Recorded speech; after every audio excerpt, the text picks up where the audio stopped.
Kelompok 2. Ingin membahas tentang jenis-jenis bank. Bank merupakan peran penting dalam perekonomian suatu negara. Bank juga membantu manusia dalam menyimpan uang, melakukan transaksi, dan memberikan pinjaman. Secara umum, bank dibagi menjadi dua, yaitu satu, berdasarkan kepemilikan, dua, berdasarkan fungsi dan tugasnya. Selanjutnya akan dijelaskan oleh teman saya. Kita mulai dari jenis bank berdasarkan kepemilikan. 1. Bank milik pemerintah daerah. Bank ini dimiliki oleh pemerintah daerah, baik sebagian maupun seluruh modalnya.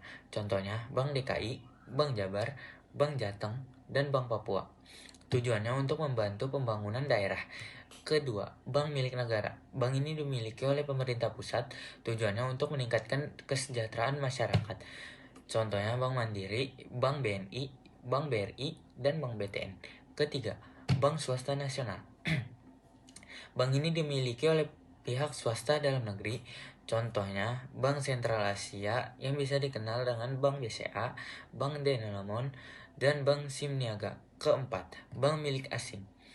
Bank ini dimiliki oleh pihak luar negeri, baik sebagian atau seluruhnya.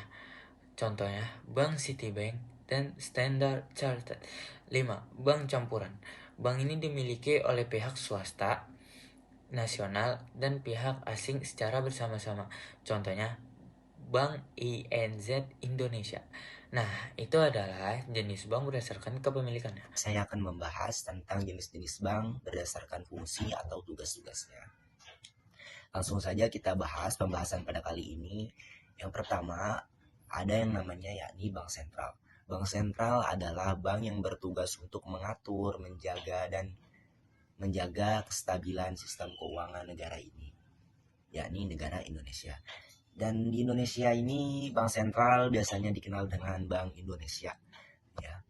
Dan tugasnya antara lain meliputi yang pertama mengatur peredaran uang, dan yang kedua adalah menjaga stabilitas nilai rupiah kita yang ada di Indonesia ini, dan mengatur sistem pembayaran lainnya. Dan yang kedua, ada yakni namanya bank umum. Nah, ya bank umum ini teman-teman adalah bank yang memberikan layanan-layanan secara luas kepada publik, masyarakat ataupun masyarakat lainnya yang ada di Indonesia ini. Kegiatannya meliputi yang pertama adalah menghimpun dana seperti menabung dan lain-lainnya, dan yang kedua adalah menyalurkan dana kredit. Dan yang ketiga adalah melayani pembayaran bank umum. Bank umum juga dibagi menjadi dua bagian. Yang pertama ada namanya bank devisa. Bank devisa adalah bank yang bisa melakukan transaksi di luar negeri atau ekspor dan impor valuta asingnya bisa disebut juga. Dan yang kedua adalah bank non devisa. Sesuai namanya, yang berarti keterbalikan dari yang sebelumnya, yakni bank devisa. Berarti bank non devisa memiliki arti bahwasannya ia ini tidak bisa melayani transaksi luar negeri, begitu. Dan yang ketiga, ada yang namanya Bank Perkreditan Rakyat atau BPR. Yang biasa kita dengar sih BPR ya di Indonesia, tidak asing lagi dengan nama kata BPR. BPR adalah bank yang kegiatannya lebih terbatas dibandingkan bank-bank yang lainnya atau bank-bank umum. Fokusnya Bank BPR terhadap masyarakat dan usaha kecilan, usaha atau usaha mikro. Kegiatannya adalah menghimpun dana, memberikan kredit, tapi BPR ini tidak bisa melayani transaksi luar negeri, melakukan pembayaran seperti giro-giro lainnya. Dari penjelasan tadi, dapat kita simpulkan bahwa bank memiliki berbagai jenis yang dibedakan berdasarkan kepemilikan dan fungsinya. Setiap jenis bank memiliki peran dan tugas masing-masing dalam mendukung perekonomian.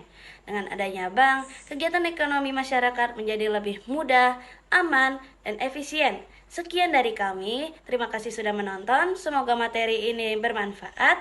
Wassalamualaikum warahmatullahi wabarakatuh.